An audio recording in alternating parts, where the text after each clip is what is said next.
ನಮಸ್ಕಾರ.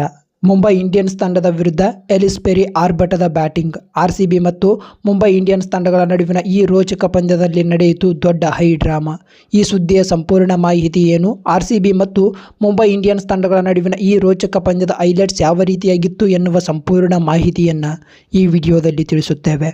ಅದಕ್ಕೂ ಮುನ್ನ ನೀವಿನ್ನೂ ನಮ್ಮ ಚಾನಲ್ಗೆ ಸಬ್ಸ್ಕ್ರೈಬ್ ಮಾಡಿಕೊಂಡಿಲ್ಲ ಎಂದರೆ ಈ ಕೂಡಲೇ ಸಬ್ಸ್ಕ್ರೈಬ್ ಮಾಡಿಕೊಳ್ಳಿ ಮತ್ತು ಆರ್ಸಿಬಿ ತಂಡದ ಅಪ್ಪಡ ಅಭಿಮಾನಿಗಳಾಗಿ ಈ ಒಂದು ವಿಡಿಯೋನ ನೋಡುತ್ತಿದ್ದರೆ ಒಂದೇ ಒಂದು ಲೈಕ್ ಮಾಡುವ ಮೂಲಕ ನಮ್ಮ ಚಾನಲ್ಗೆ ನಿಮ್ಮ ಸಪೋರ್ಟನ್ನು ವ್ಯಕ್ತಪಡಿಸಿ. ಹೌದು ವೀಕ್ಷಕರೇ, ಆರ್ಸಿಬಿ ತಂಡವು WPL 2025ರಲ್ಲಿ ತನ್ನ ಹೋಮ್ ಗ್ರೌಂಡ್ ಆಗಿರುವ ಚಿನ್ನಸ್ವಾಮಿ ಸ್ಟೇಡಿಯಂನಲ್ಲಿ ಮೊಟ್ಟ ಮೊದಲ ಪಂದ್ಯವನ್ನು ಮುಂಬೈ ಇಂಡಿಯನ್ಸ್ ತಂಡವನ್ನು ಎದುರಿಸಿತು.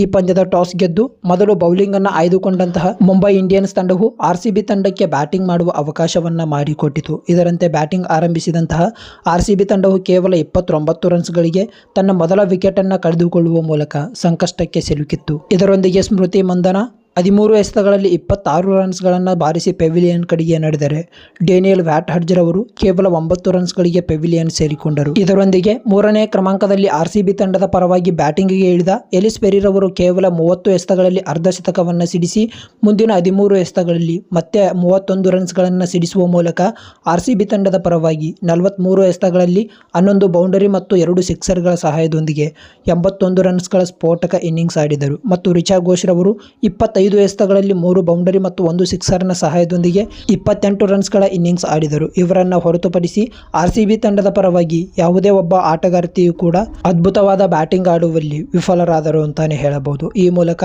ಆರ್ಸಿಬಿ ತಂಡವು ತನ್ನ ನಿಗದಿತ 20 ಓವರ್ಗಳಲ್ಲಿ 7 ವಿಕೆಟ್ಸ್ಗಳನ್ನು ಕಳೆದುಕೊಂಡು 167 ರನ್ಸ್ಗಳನ್ನು ಕಲೆ ಹಾಕಿ ಮತ್ತು ಮುಂಬೈ ಇಂಡಿಯನ್ಸ್ ತಂಡದ ಪರವಾಗಿ ಸ್ಫೋಟಕ ಬೌಲಿಂಗ್ ಮಾಡಿದಂತಹ ಅಮನ್ಜಿತ್ ಕೌರ್ ರವರು ಆರ್ಸಿಬಿ ತಂಡದ 3 ವಿಕೆಟ್ಸ್ಗಳನ್ನು ಕಿತ್ತೆಸೆದು ಆರ್ಸಿಬಿ ತಂಡಕ್ಕೆ ದೊಡ್ಡ ಸಂಕಷ್ಟವನ್ನೇ ಉಂಟು ಮಾಡಿದರು. ಇದರೊಂದಿಗೆ ಪಂದ್ಯದ ಬ್ಯಾಟಿಂಗ್ ಆರಂಭಿಸಿದಂಥ ಮುಂಬೈ ಇಂಡಿಯನ್ಸ್ ತಂಡವು ಕೂಡ ಪ್ರಾರಂಭದಲ್ಲಿಯೇ ವಿಕೆಟ್ಗಳ ಮೇಲೆ ವಿಕೆಟ್ ಕಳೆದುಕೊಂಡು ಇವರು ಕೂಡ ಸಂಕಷ್ಟಕ್ಕೆ ಸಿಲುಕಿದ್ದರು. ನಂತರದಲ್ಲಿ ತಂಡದ ನಾಯಕಿ ಹರ್ಮನ್ಪ್ರೀತ್ ಕೌರ್ ಅವರು ಆಕರ್ಷಕ ಅರ್ಧಶತಕ ಮತ್ತು ನ್ಯಾಟ್ ಸ್ಕಿವರ್ ಫ್ರಂಟ್ ರವರು 42 ರನ್ಸ್ಗಳನ್ನು ಬಾರಿಸುವ ಮೂಲಕ ಮುಂಬೈ ಇಂಡಿಯನ್ಸ್ ತಂಡವನ್ನು ಮುಂದೆತ್ತಿಕೊಂಡು ಹೋದರು. ಇವರ ವಿಕೆಟ್ಗಳ ನಂತರ ಇನ್ನೇನು ಆರ್ಸಿಬಿ ತಂಡವು ಈ ಪಂದ್ಯವನ್ನು ಗೆದ್ದು ಬೀಗುತ್ತದೆ ಎಂದು ಹೇಳುವ ಸಂದರ್ಭದಲ್ಲಿ ಅಮನ್ಜಿತ್ ಕೌರ್ ಅವರು ಅಜೇಯ 34 ರನ್ಸ್ಗಳನ್ನು ಬಾರಿಸುವ ಮೂಲಕ ಇನ್ನೂ ಕೇವಲ 1 ಬೌಲ್ ಬಾಕಿ ಇರುವಾಗಲೇ 19.5 ಓವರ್ಗಳಿಗೆ ಮುಂಬೈ ಇಂಡಿಯನ್ಸ್ ತಂಡವನ್ನು 170 ರನ್ಸ್ಗಳಿಗೆ ತಲುಪಿಸಿ 6 ವಿಕೆಟ್ಸ್ಗಳ ಅಂತರದ ಗೆಲುವನ್ನು ಸಾಧಿಸಿಕೊಟ್ಟರು ಅಂತಾನೆ ಹೇಳಬಹುದು. ಈ ಒಂದು ವಿಡಿಯೋ ಇಷ್ಟವಾದಲ್ಲಿ ಒಂದೇ ಒಂದು ಲೈಕ್ ಮಾಡಿ.